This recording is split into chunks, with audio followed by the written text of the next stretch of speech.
Alagna Valsesia si trova in fondo alla valle del fiume Sesia, ai piedi del Monte Rosa che con i suoi 4.634 metri, Punta Dufour, è la seconda vetta delle Alpi.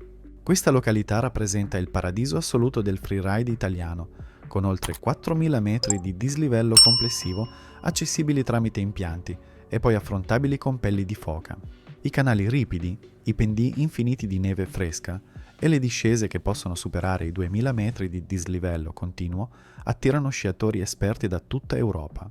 Alagna non è una stazione per principianti o per chi cerca piste battute chilometriche. Qui si viene per il fuoripista serio per affrontare la montagna vera con guida alpina, obbligo di kit di autosoccorso, ARTVA, pala e sonda e spesso zaino airbag. La stagione va da dicembre ad aprile, con impianti che aprono alle 8:30 e chiudono alle 16:30, ma attenzione agli orari dell'ultimo rientro dai salati, spesso anticipati.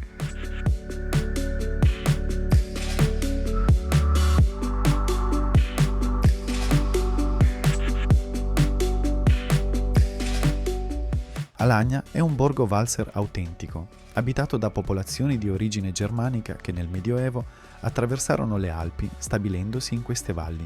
L'architettura tradizionale, con case di legno e pietra caratterizzate dai tipici loggiati per l'essiccazione del fieno, è rimasta intatta. Lo sviluppo sciistico è arrivato tardi rispetto ad altre località, mantenendo dimensioni contenute e un'atmosfera genuina lontana dal turismo di massa. Gli impianti collegano Alagna con Gressoney e Champoluc attraverso il comprensorio Monte Rosa Ski, formando il carosello delle tre valli.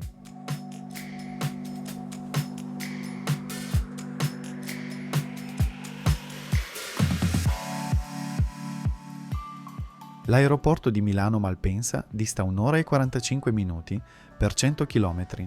Torino Caselle richiede 2 ore e 15 minuti per 160 km.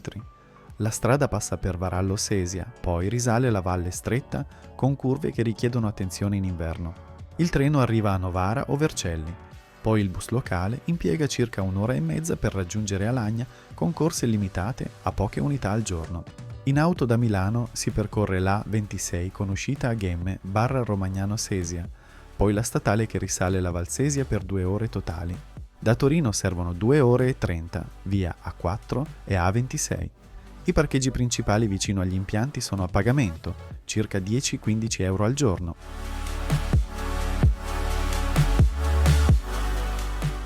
Il comprensorio collega Alagna con Gressoney e Champoluc attraverso il Passo dei Salati a 2.971 metri.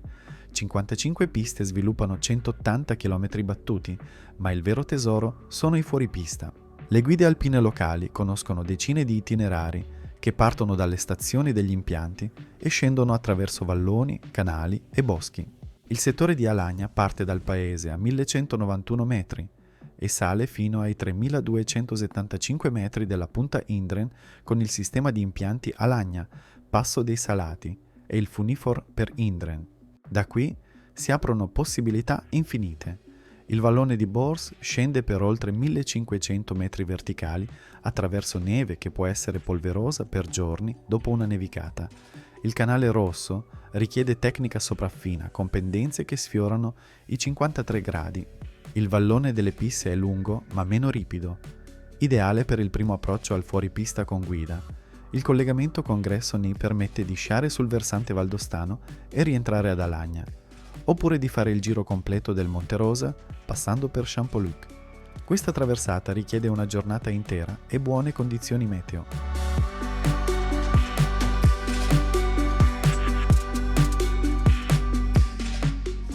Per il freeride avanzato, la malfatta è la discesa iconica.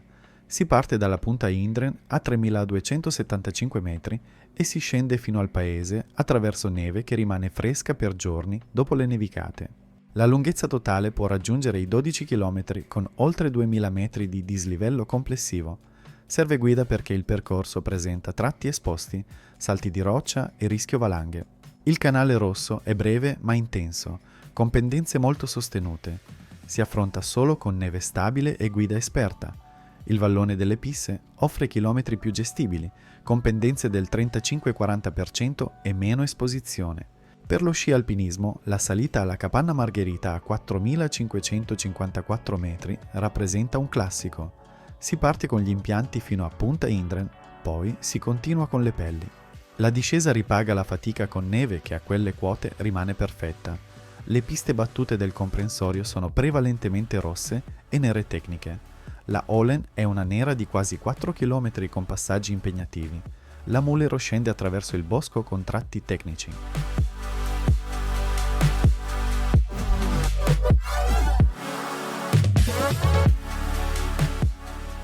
Lo ski pass giornaliero Monte Rosa Ski, incluso accesso al Freeride Paradise di Indren, costa circa 65 euro in bassa stagione e 75 in alta. Il pacchetto 6 giorni va da 350 a 400 euro. I bambini sotto gli 8 anni sciano gratis con genitore pagante. Gli over 65 hanno sconti variabili. L'acquisto online garantisce riduzioni se effettuato in anticipo tramite il sito ufficiale. Uscire fuori pista ad Alagna senza guida è pericoloso e sconsigliato.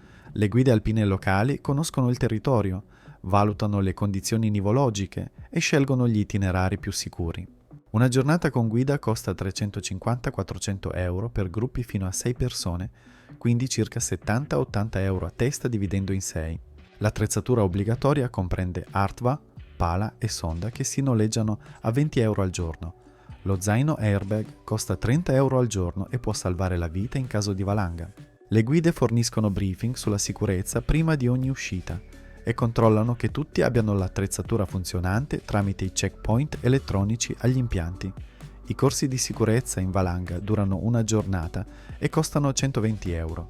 Insegnano a usare l'Artva, scavare con efficienza e riconoscere il terreno a rischio. Il noleggio sci da freeride costa 40-50 euro al giorno con sci più larghi, oltre i 100 mm sotto il piede, e rocker pronunciato per galleggiare nella neve fresca. Gli scarponi da touring con suola Vibram e modalità camminata costano 40 euro. Le pelli di foca si noleggiano a 20 euro.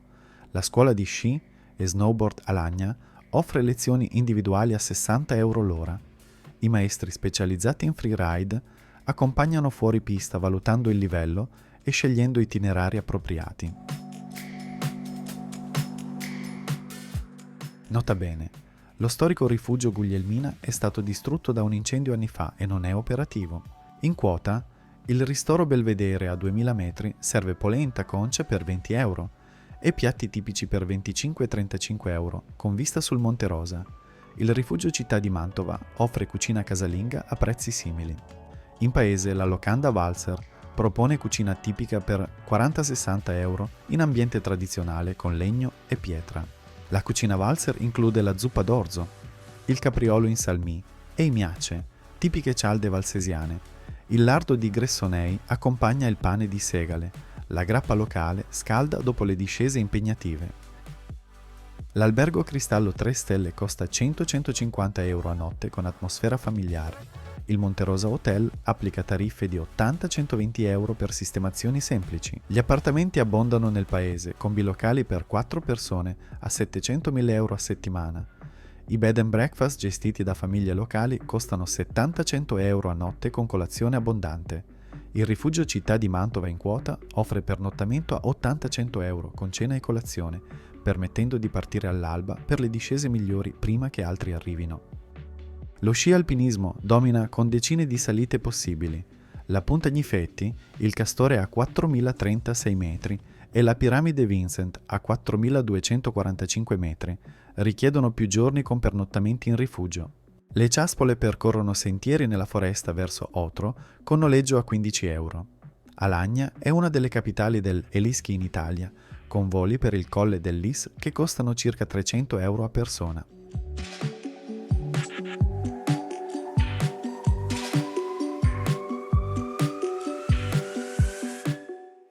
Alagna non ha vita notturna esuberante. L'Indren Café raccoglie gli sciatori nel pomeriggio per raccontare le discese del giorno bevendo birra o vin brûlé. Il baretto Valser apre la sera con atmosfera tranquilla.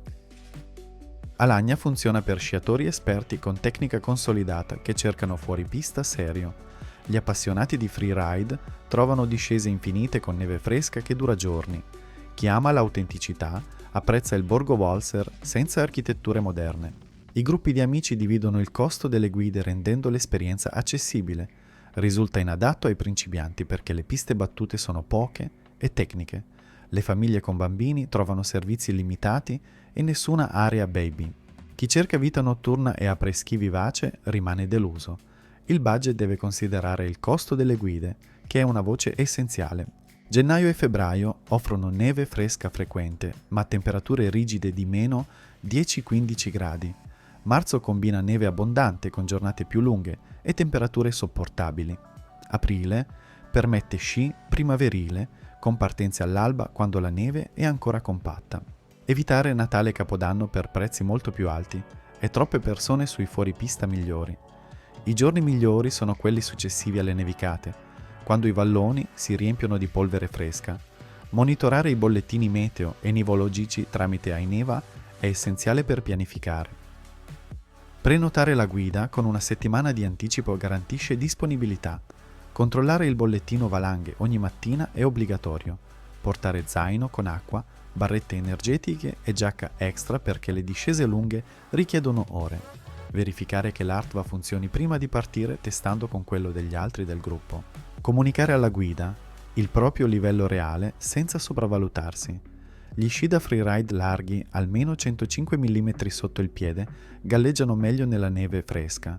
Le maschere con lenti intercambiabili si adattano alle condizioni variabili. Il casco è obbligatorio per sicurezza. Partire presto significa trovare neve non tracciata e evitare il riscaldamento pomeridiano che aumenta il rischio valanghe. Alagna rappresenta la destinazione per chi cerca l'essenza dello sci alpino, lontano dalle piste affollate e dai resort standardizzati. I quasi 3000 metri verticali di fuoripista, i canali estremi e l'autentica atmosfera valser creano un'esperienza che gli appassionati di freeride ricordano per anni.